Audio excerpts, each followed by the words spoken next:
Coming up on BearNews, UNC is well known for its diversity. We'll tell you all about UNC's colorful tradition that painted its way onto campus. Clean out that clutter in time for spring and make some money while doing so. We will tell you how in this week's College Hack. Coming up in sports, the UNC track and field for the first time this year. Windy conditions earlier this week. With the passage of the cold front, could we see any rain coming up? Stay tuned to find out. We've got all that and more on this episode of BearNews. Don't go anywhere.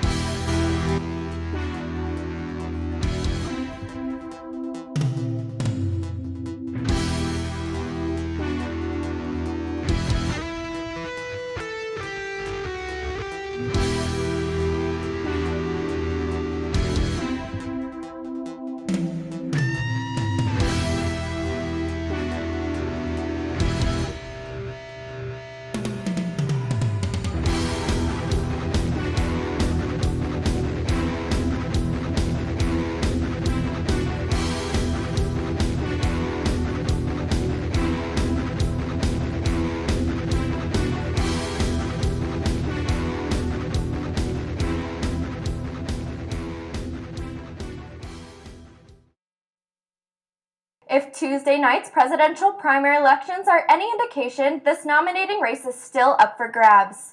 Neither Republican frontrunner Donald Trump nor Democratic leader Hillary Clinton could score wins in Tuesday's Wisconsin primary. In fact, both lost by sizable margins.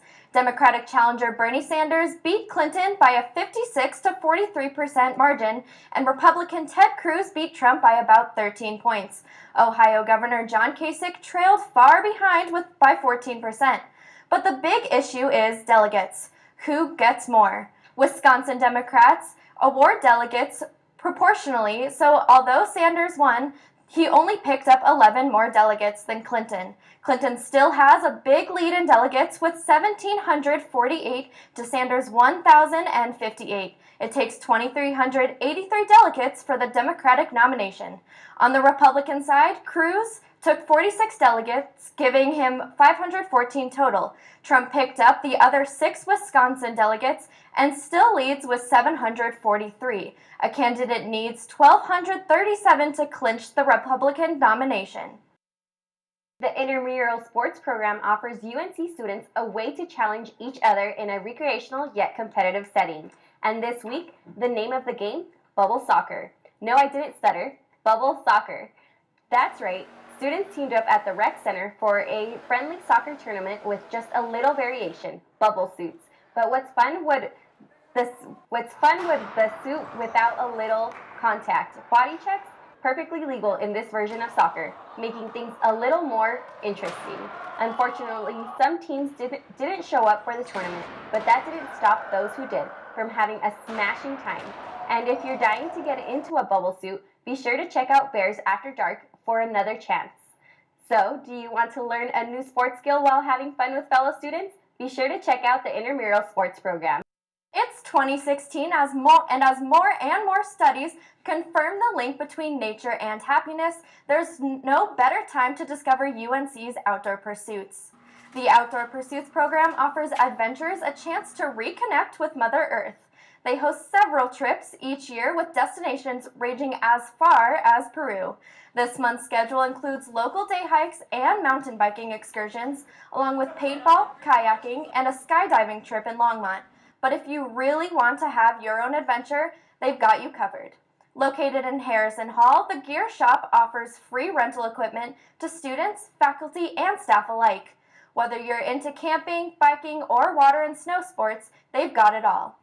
If you're thinking about taking a trip with Outdoor Pursuits, be sure to sign up, as slots tend to fill up quickly. April showers bring May flowers? Not so much this past week with the gusty winds. How are the current conditions looking, John? The current conditions right now are looking beautiful. We hit a high of 66 today with plentiful sunshine, a few poofy cumulus clouds, But overall, a great day with lots of sunshine. We had our gusts reaching 25 miles an hour today, which is really gusty for this time of year. We had a cold front pass through earlier in the day, so as we go through the night, the winds will calm down a little bit, the conditions will start to clear up, and we'll see the clouds clear out a little bit, and our nighttime low is going to sit right at about 29 degrees. We could see that even reach just a little bit more, a little bit colder, maybe down to 26, 25 degrees. But taking a look at the ski report right now for the resorts, Copper's leading the trail right now with an 80-inch base and 7 inches in the past 7 days right now. Breckenridge has the most new snow currently with 9 inches and the base at 74 inches. And Vail is lacking behind without getting that much snow this year at a 68-inch base. Abigail will have your full forecast for you in just a moment. Bears, clear your schedule for Tuesday, April 12th, as the journalism program hosts a JMS kickoff to celebrate the name change from Journalism and Mass Communications to Journalism and Media Studies. But it's more than just a name change. The entire curriculum underwent a change during the past 3 years. Instead of the current 3 sequences, students choose between media, news and multimedia journalism, and strategic communication. The program also changed many course requirements. So come learn more about the program and enjoy food, games, and more. All students and faculty are welcome, so make sure to invite your friends. The event will be on Turner Green from 5 to 7 on Tuesday, April 12th. Don't miss it. You may have seen recent videos from around the world of people covered in paint. This unique celebration is part of a spring festival called Holi. This week I found out more about UNC's Holi event. I'm Michaela Lander, and I'm at this year's annual Holi event. To onlookers, this festival is one of color, music, and fun, but these traditions are a part of a bigger meaning. Diversity mentor Drolma Geyer gives us some insight on the importance of this Indian tradition. Yeah, so Holi is the celebration of spring, so it's about celebrating your new life and renewing all the new opportunities in the future. In an effort to bring this joyful celebration to the UNC campus, the Diversity Mentor Program holds this tradition as an annual event. The goal is to get students out in the sun, get them a little or a lot colorful, and maybe introduce them to a new culture. It's a celebration of spring, and then you just celebrate it with your family, she said, and since we're friends, so we don't have our family here. A couple of the students hosting the program discussed their favorite part of this festival. Just kind of running around and just kind of throwing the colors at everyone, because it's you don't even know people and you're just here's some more color for you. Oh yeah, that's definitely my favorite part. It's so much fun just to hit people with the different colors, especially the water, because it's just it's cold, but it's also really refreshing, and it's just so much fun. And if anything, this event makes for a perfect selfie opportunity. Reporting from the annual Holi event at Turner Green, I'm Michaela Lander, BearNews 98. And if you missed this year's event, don't worry, the Diversity Mentor Program will have more color and fun in store for next year's Holi. Coming up next, after the break, one of our BearNews reporters has another claim to fame. Find out who it is after the break. Stay tuned. We'll be right back. Welcome to my block party. Glad you can make it. The only triple doubles you get come with fries. Last time you blocked someone, you were online. I can do this all day. Your moves are just gay. Using gay to mean dumb or stupid, not cool. Not cool. Not in my house, not anywhere. It's not creative, it's offensive to gay people. And you're better than that.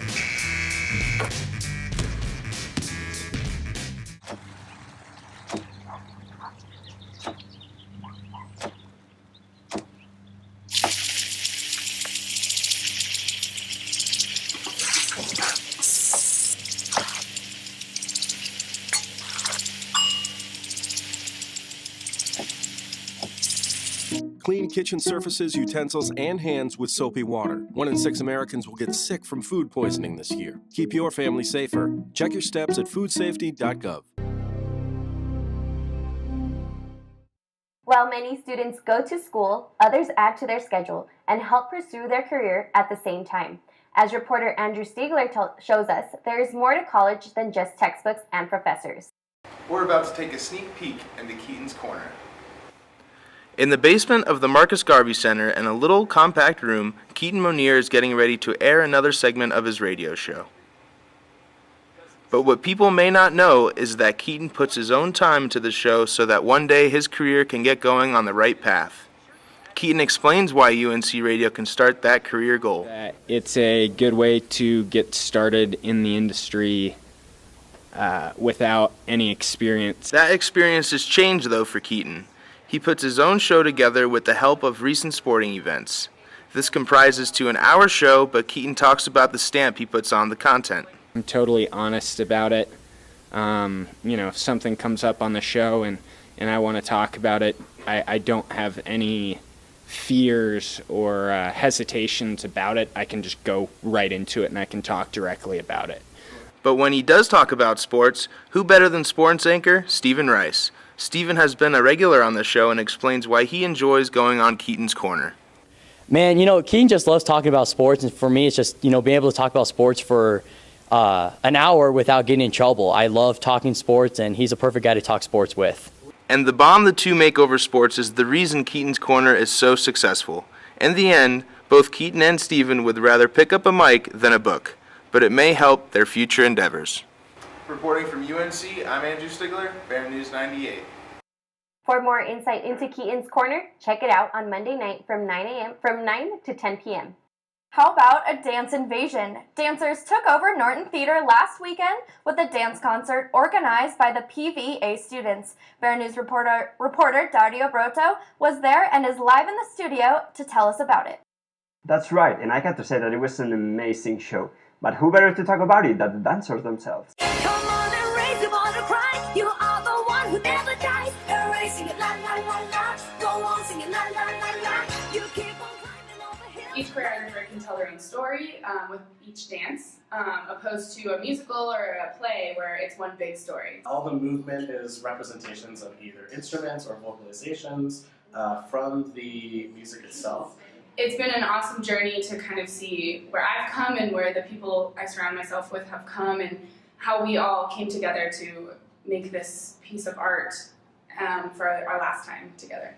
But I'm sorry to tell you that if you didn't get to see it, well, it ended last Sunday. Thank you, Dario. It sounds amazing. I'm sad I missed it. With the weather getting warmer and money getting tighter, students look for ways to earn a little extra cash. The answer to your problem is probably lying around the drawers and maybe even floors in your room. Spring is the perfect time to go through items in your space and sell them. Websites like Craigslist, eBay, and even Facebook can be a perfect place to get rid of the items you don't use anymore.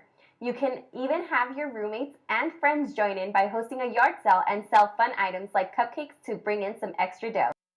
You can see UNC students' creative works during the annual Juried Student Art Exhibition that started last Friday at the Guggenheim.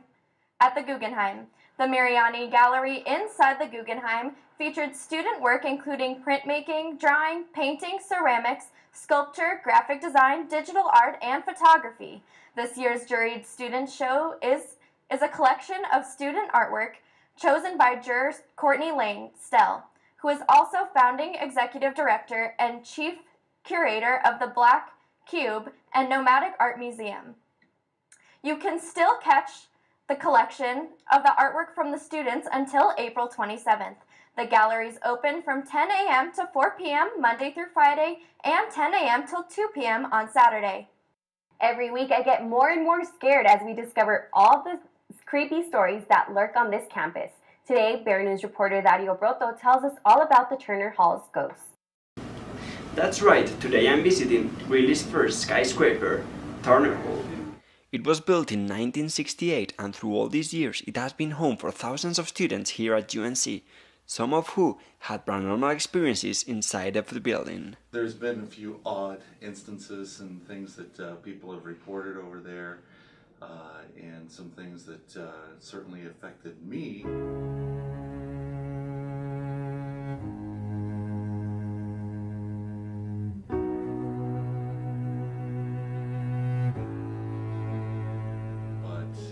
It was a summer, and I was doing a job here. I worked here in 1988, and we were inventorying rooms. going door to door in each of those rooms. I got down to the 10th floor, I opened up every door, and I started working my way through the hall. I got to room 1005. In 1005, I was inside the room, and not 30 seconds later, I get in the room, and I hear these other doors just slam in succession. Just boom, boom, boom, boom, boom, boom.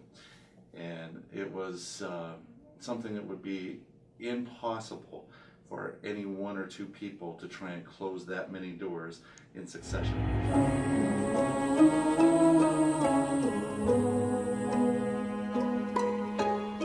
Reporting from Turner Hall, Dario Breton, BearNews. Hey, Dario, that may explain why Turner Hall always looked creepy to me. Ben Affleck, Henry Cavill, and Jesse Eisenberg star in the new movie Batman vs. Superman, Dawn of Justice. But were the critics happy with their performances? Reporters Stephen Rice and Andrew Stiegler give us their opinions about this superhero thriller. Welcome to the Critics Corner. I'm Stephen Rice. And I'm Andrew Stiegler. Today we're reviewing the movie Batman vs. Superman, Dawn of Justice, directed by Zack Snyder. So, Stephen, could you give us a little summary of the movie? Absolutely. So it's been nearly 2 years since Superman's colossal battle with Zod devastated the city of Metropolis. The loss of life and collateral damage left many feeling angry and helpless, including crime-fighting billionaire Bruce Wayne. Convinced that Superman is now a threat to humanity, Batman embarks on a personal vendetta to end his reign on Earth, while the conniving Lex Luthor launches his own crusade against the Man of Steel. So we can't give away the entire movie, but Andrew, who was your favorite character? I gotta say my favorite character was Batman, played by Ben Affleck. I thought he put on an outstanding role.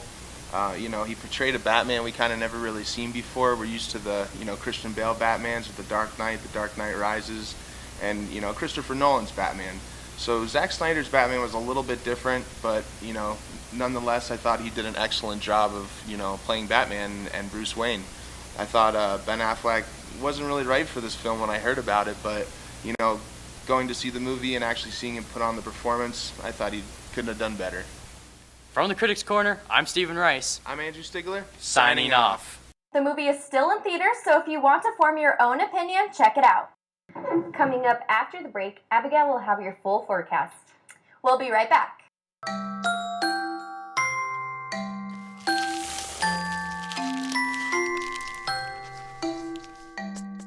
Kids will spend 8 minutes decorating their little brother.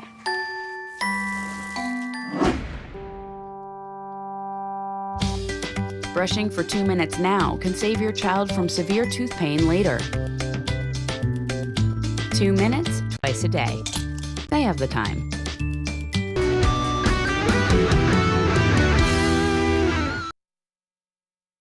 Taking a look at the current surface analysis, we see a cold front passing through Colorado that you might not have noticed other than the windy conditions it brought a few days ago. The main story, however, is the low pressure system that over here that's been moving through the Great Lakes region, bringing stormy weather. Tomorrow, we're going to see the cyclone continue to march east, bringing behind it a cold front that may bring us some rainy weather later in the week. But for the time being, a low pressure system sitting over Kansas is going to keep Greeley and much of Colorado sunny and warm as we've seen the past few days.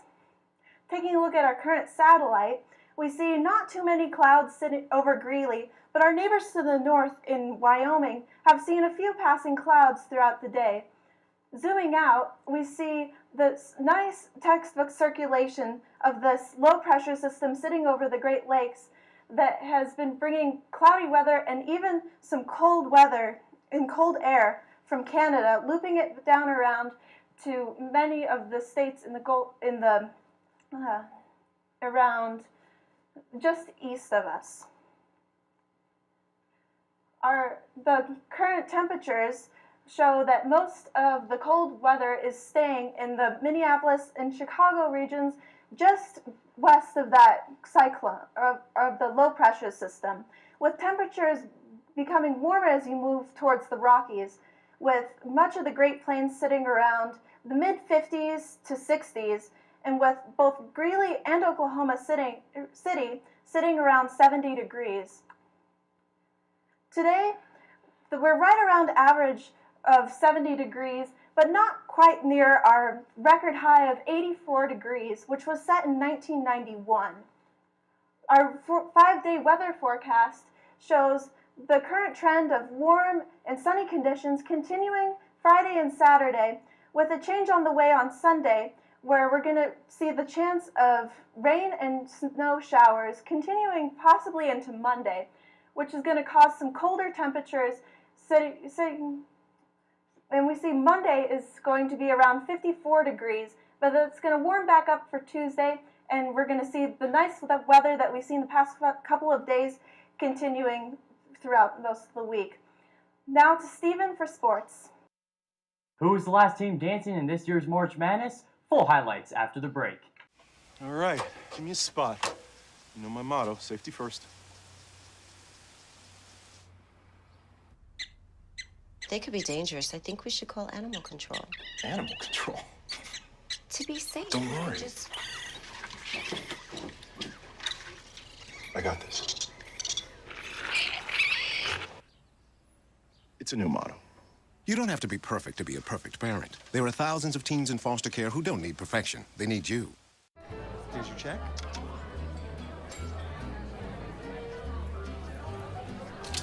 Oh, you got it. You know, since I got rid of my car, I really enjoy walking. Okay. Got it. No. Getting pulled over for buzz driving could cost you around $10,000 in fines, legal fees, and increased insurance rates.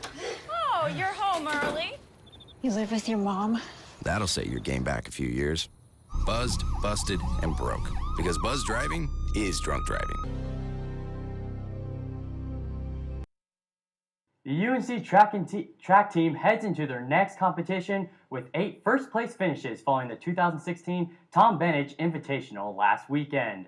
Junior sprinter Mariah Zachary kicked off the running events with a 200-meter dash, finishing first in 24.1 seconds. The women's 4x1 relay team secured a top-place finish with a time of 46.5 seconds. The men's 4x1 relay team followed suit, also finishing in first place. Shaving 1/4 of a second off their personal record, the relay team finished with a time of 41.38 seconds. Cruising into second place in the women's 1,500-meter run was senior Ricky Gonzalez, who finished with a time of 4 minutes and 45.53 seconds. In the 100-meter hurdles, freshman Claire Harris took second with a time of 14.51. Trailing just behind her, senior Amber Solomon secured a 5th-place spot, finishing with a time of 14.66 seconds. The multi-event athletes traveled to Pocatello, Idaho to compete in the Bengal Decathlon Heptathlon April 6th, while the rest of the team heads to Boulder to compete in the Colorado Invitational April 9th. It's never wise to stir up a bunch of hornets. The UNC women's tennis team found out that the hard way when they battled the Sacramento State Hornets at the Butler Hancock tennis courts Saturday. When it was all over, Sacramento State stung UNC with a 7-0 victory. In singles play, Marissa Baca was the only Bear to take the Hornets to 3 sets. She won the first set with ease, 6-2, but she couldn't close out the match as she lost the final 2 sets, 6-1, 6-2. Anna Battersby couldn't take her opponent to 3 sets, but she played well, losing 7-6, 6-3 to Andy Muzis. UNC returns to the court April 9th as they travel to Bozeman, Montana to take on the Montana State Bobcats. Clear skies with a temperature in the 50s is perfect weather for a softball game, but the Bears softball team faced a very dark day at Weber State on Saturday, taking a big loss with a 10-0 score. The softball team did have multiple chances to get runs, but just couldn't push them across the plate. In the top of the 4th, runners on the corners with no outs, but they hit into a double play. After that, the Bears grounded out to end that inning. UNC ended up with just 3 hits compared to Weber State's 7. The 3 hits for the Bears came from senior Sarah Fitzherbert and sophomores Rachel Johnson and Kaylee Garcia. Each team also had 1 error. The Bears are now on an 8-game losing streak. UNC tries to bounce back Friday the 8th against Sacramento State. Nobody likes getting stung by a Hornet, just as the men's baseball team after they suffered a stinging sweep at the hands of Sacramento State this past weekend. The Hornets dominated the 3-game series against the Bears. In Game 1, Nick Tanner accounted for every run with 4 RBIs and 1 run scored, but the Bears lost 8-5. The next two games followed the same script as the Bears fell 5-1 and 6-3. The Bears look to change their fortunes this weekend against Utah Valley. Major League Baseball is back in full swing. The season started Sunday afternoon with the Pittsburgh Pirates defeating the St. Louis Cardinals 4-1. The 162-game season concludes October 2nd with the top 5 teams in each league making the postseason. The odds makers say the Cubs have the best chance to win the World Series. When you attend a sporting event, which parts do you think of? There's the game itself, the food, the crowd, the halftime entertainment, the list goes on and on. But what about the beginning of the game? And no, not the team introductions, we're talking about the national anthem. Some sports fans love to hear fantastic renditions of the anthem before games. Whether sung by local talents, student choirs, or even big-name stars, the song brings about a sense of national identity and pride. We've seen the national anthem bring even some of the manliest of men to tears before a game as well. But how exactly did the anthem from such a close relationship with sports? Dr. Angela Henderson tells us how the connection came about. So the origins of the national anthem being played and sung at sporting events started in baseball around the time of World War I. And this is also during a time when baseball players apparently did things like imitated military drills, and the bands that were at baseball games played some patriotic songs. It became very popular, and then it really took hold during World War II. And they started to play the national anthem before games and raise the flag, and everybody would salute and face the flag around the time of World War II. With an unpredictable year of basketball, the NCAA crowned one team national champions. BearNews reporter Jacqueline Polizzi has the scoop on this year's madness. The NCAA March Madness final game was a nail-biter to say the least. North Carolina and Villanova faced off in Houston to see who would take home all the marbles. North Carolina took an early start, but that didn't last long. Villanova was the underdogs coming into the game, but they proved the nation wrong when they kept up with the Tar Heels. Going into halftime, Carolina had the lead, 39-34. The second half was exciting for both fans and players. From turnovers to three-pointers, most of the fans were on their feet for the majority of the second half. The game came down to the final minute. North Carolina was down, but a three-pointer tied the game.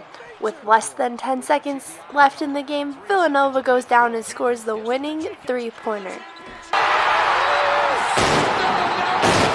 The crowd goes wild with the buzzer-beating shot. Villanova took home the title and was crowned the national champions. Chris Jenkins hit the game-winning three-pointer, and that play will last a lifetime.